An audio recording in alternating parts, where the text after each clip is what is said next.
Good morning, guys. What's up? It's me again.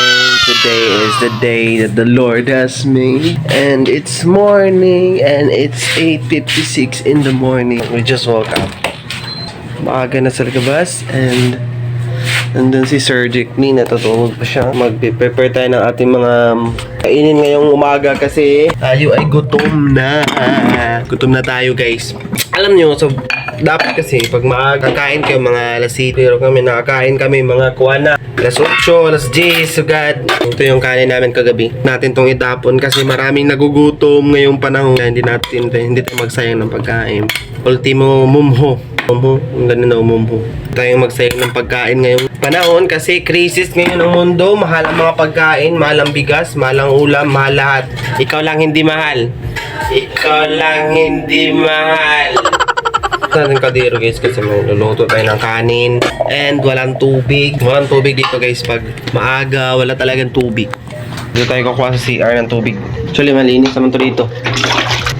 CR kasi, guys, meron kaming balde. Kumuha ng tubig para panghugas ng mga plato. Pag, guys, sabi ko kanina, guys, bawal talaga magsayang ng mga pagkain ngayong panahon. Kasi kami naguguto kung ano yung meron sa hapagkainan.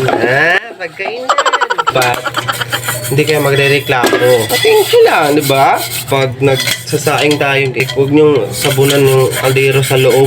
Kasi napapanis yung kanin. Pag sinabunan nyo dito, napapanis. Hindi napapanis kaagad yung kanin. Pag binanlawan nyo lang, kasi di naman siya madumi. Kasi kagabi mo palang nilutuan, di yan madudumihan. Ito naman yung bigas namin, guys, oh. Yan. Thank you, Lord. Marami pa kaming bigas, Lord. Yan yung baby ko dun, oh. Tulog siya kasi pagod yan sa work niya. You know, bilang partner, dapat talagaan mo yung tao. Mahalin mo. Kahit hindi ka na mahal, mahalin mo. Ganun lang yun. Sa mga hindi marunong magsaing dyan, ganito lang magsaing. Diba, naglagay na ako ng bigas. Tapos, kilisan natin yan. Kilisan or hugasan natin yung bigas. Depende, ang iba, 2 beses hugasan. Pero ako, guys, hindi ko ninugasan ng 2 beses. 1 beses lang. Kasi nakasako naman to. Tapos, lagyan mo siya ng tubig. Kuha muna tayo ng tubig. Let's go! Lagyan mo yan ng tubig, guys, ha? Tapos, di ba, inugasan mo na eh. Lagyan mo na bigas. Tapos, ano mo siya dito sa kamay. Pangalawa, iba naman, ang teknik ng pagluluto nila, hindi kamay-kamay. Kung ilang tasa yung bigas na ilagay nila, ganon din tasa ng tubig lalagay nila. Sa atin, ano na tayo eh, mga pro na tayo dito eh.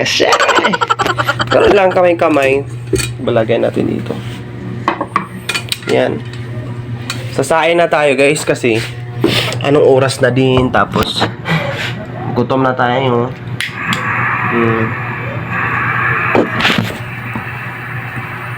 Diba? Pagkatapos kong magsaing, guys, bibili ako mamaya ng kape kasi hindi na kami magluluto ng ulam kasi meron ng ulam dito. Meron ng manok, dinalay manok, tapos nagluto din ako kagabi ng atay. Yan, nilutuan ko kasi si Jickly, guys, pag umuwi siya kasi para pag uwi niya, kumain na lang siya, diba, pag sa gabi. Okay lang din naman, guys, sa kumain si Jickly pag uwi niya galing sa work kasi pagod, gutom. Kawawa naman. Kawawa naman nating baby boy. Okay, guys. Ito yung apartment namin. And ito yung labas. Naglalaba ko kagabi. Diba? Mainit kayo. Thank you, Lord, kasi mainit and madadry yung So, mamaya din is lalabas kami kasi bibili kami ng aming mga groceries or wala na kami mga sabon, wala na. Na ako. Bibili muna ako ng kape. Bili din pala ako ngayon ng aming iinumin kasi naubos yung aming mineral water. So, kailangan na nating bumili. Yan, oh. Yan lang. Sayang naman pag ang tubig dito, itatapon natin. So, ilagay natin sa pit shell.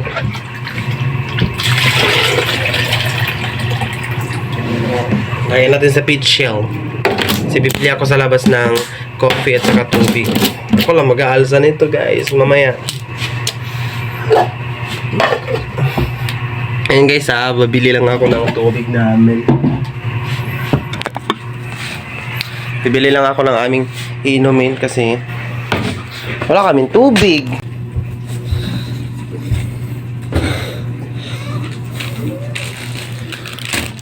Ayan guys, nakabili na ako ng tubig.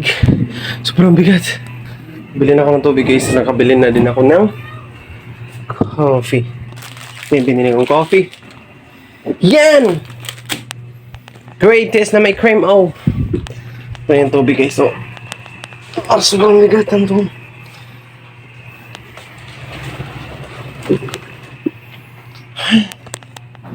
Yan guys. So tapos na tayo magluto. Tapos na lahat. Ito na yung ulam at kakainin natin. Yan yung atay. Sana all may atay. Coffee, rice, chicken, and our dog. So yan guys, kakain na kami. Let's eat! Let's go!